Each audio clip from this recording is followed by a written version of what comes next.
ರಾಜ್ಯದಲ್ಲಿ 1.5 ವರ್ಷದಿಂದ ಕಾಂಗ್ರೆಸ್ ಆಡಳಿತಕ್ಕೆ ಬಂದ ಮೇಲೆ ಮಿತಿ ಮೀರಿದ ಭ್ರಷ್ಟಾಚಾರ ನಡೆಯುತ್ತಿದ್ದು, ಈ ಕಾರಣದಿಂದ ಇವರ ಜೊತೆಗೆ ಯಾವುದೇ ಪೂರ್ವ ತಯಾರಿ ಇಲ್ಲದೆ 5 ಗ್ಯಾರಂಟಿ ಜಾರಿ ತಂದ ಪರಿಣಾಮ ರಾಜ್ಯದಲ್ಲಿ ಇಡೀ ವ್ಯವಸ್ಥೆ ಹದಗೆಟ್ಟು ಹೋಗಿದೆ ಎಂದು ಕೇಂದ್ರ ಸಚಿವ ಪ್ರಹ್ಲಾದ್ ಜೋಶಿ ಆಕ್ರೋಶ ವ್ಯಕ್ತಪಡಿಸಿದರು. ಹುಬ್ಬಳ್ಳಿ ನಗರದಲ್ಲಿಂದು ಮಾಧ್ಯಮದವರ ಜೊತೆ ಮಾತನಾಡಿದ ಅವರು, ಅತಿವೃಷ್ಟಿಯಿಂದ ಹಾಳಾದ ಮನೆಗೆ ಸರಿಯಾಗಿ ಈ ಸರ್ಕಾರ ಯಾವುದೇ ಪರಿಹಾರ ಕೊಡ್ತಾ ಇಲ್ಲ. ಭಾರತೀಯ ಜನತಾ ಪಕ್ಷ ಅಧಿಕಾರದಲ್ಲಿ ಇದ್ದಾಗ ಯಡಿಯೂರಪ್ಪ ಮುಖ್ಯಮಂತ್ರಿ ಆದಾಗ 1.75 ಲಕ್ಷ ಬಿದ್ದ ಮನೆಗಳಿಗೆ ಹಣ ಕೊಟ್ಟಿದ್ದಾರೆ. ಆದರೆ ಈಗಿನ ಸರ್ಕಾರ ಎಲ್ಲವನ್ನು ಕೇಂದ್ರದ ಮೇಲೆ ಹಾಕಿ ಕೈ ತೊಳೆದುಕೊಂಡಿತ್ತು. ಇದರಿಂದ ಕರ್ನಾಟಕದ ಯಾವುದೇ ಜಿಲ್ಲೆಯಲ್ಲಿ ಯಾವುದೇ ಸರಿಯಾಗಿ ರಸ್ತೆ ನಿರ್ಮಾಣ ಮಾಡಿಲ್ಲ ಎಂದು ಅಸಮಾಧಾನ ವ್ಯಕ್ತಪಡಿಸಿದರು. 16-17 ತಿಂಗಳಿಂದ ನಿಯರ್ಲಿ ಅಬೌಟ್ 1.5 ವರ್ಷದಿಂದ ಏನು ರಾಜ್ಯ ಸರ್ಕಾರ ಬಂದಿದೆ,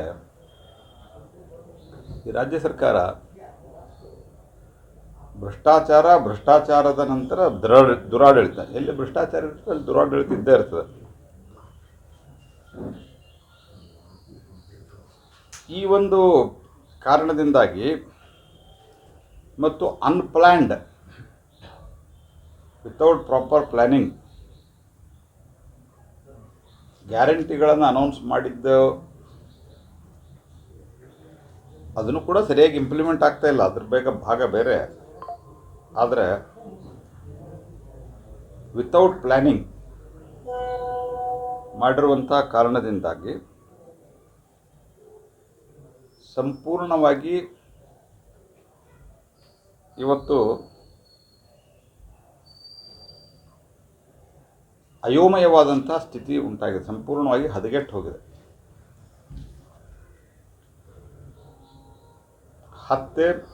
ಆತ್ಮಹತ್ಯೆ ಇದು ಈ ಸರ್ಕಾರದ ಒಂದು ಕೊಡುಗೆ ಅಂತ ಹೇಳ್ಬೋದು. ಬರ ಬಂದಾಗೂ ಸಹಿತ ಸರಿಯಾಗಿ ನಿರ್ವಹಣೆ ಮಾಡಲಿಲ್ಲ. ಈಗ ಮಳೆ ತೊಂದರೆಯಾಗಿ ಮನೆಗಳು ಬಿದ್ದಿದ್ದಾವೆ. ಯಡಿಯೂರಪ್ಪನವರಿದ್ದಾಗ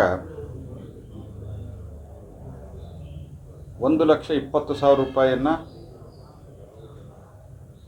NDRFದಿಂದ ನಾವೇನು ಪೂರ್ತಿ ಮನೆ ಬಿದ್ದವರಿಗೆ ಕೊಡ್ತಾ ಇದ್ವಿ. ಅದಕ್ಕೆ ಅವರು ಯಾವುದೇ ರೀತಿಯಾದಂಥ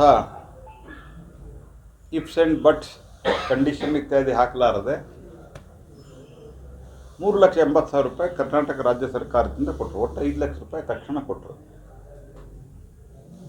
ಇವರು 1,20,000 ರೂಪಾಯಿ ಕೊಟ್ಟಿದ್ದಾರೆ. ಇನ್ನು 1,20,000 ರೂಪಾಯಿ ಪ್ರಧಾನಮಂತ್ರಿ ಆವಾಸ್ ಯೋಜನೆ ಒಳಗೆ ತೊಗೊಂಡು 2,40,000 ಕೊಟ್ಟು ಕೈ ತೊಗೊಳ್ಳೋರು. ಅಂದರೆ ಎಲ್ಲ ಕೇಂದ್ರ ಸರ್ಕಾರದ. ನಾನು ಹೇಳಿದೆ, ಆಯ್ತು, 2,40,000 ರೂಪಾಯಿ ನಿಯಮದೊಳಗೆ ಪ್ರಾವಿಷನ್ ಇದ್ದರೆ ಓಕೆ, ಅಟ್ಲೀಸ್ಟ್ ಇನ್ನು 2,60,000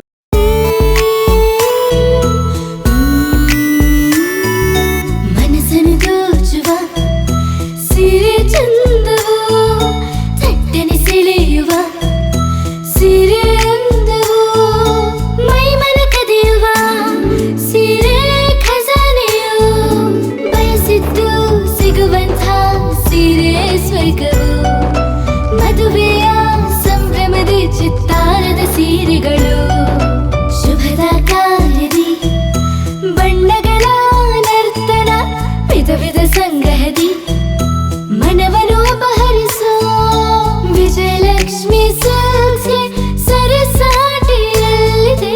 ವಿಜಯಲಕ್ಷ್ಮಿ ಸಿಲ್ಕ್ಸ್, ವಿಜಯಲಕ್ಷ್ಮಿ ಸಿಲ್ಕ್ಸ್. ಗುಲ್ಬರ್ಗ ಜಿಲ್ಲೆಯಲ್ಲಿಯೇ ಮಹಿಳೆಯರ ಮತ್ತು ಮಕ್ಕಳ ವಸ್ತ್ರಗಳ ಏಕೈಕ ಅತಿ ದೊಡ್ಡ showroom Vijayalakshmi silks, city centre mall, supermarket road, Gulbarga.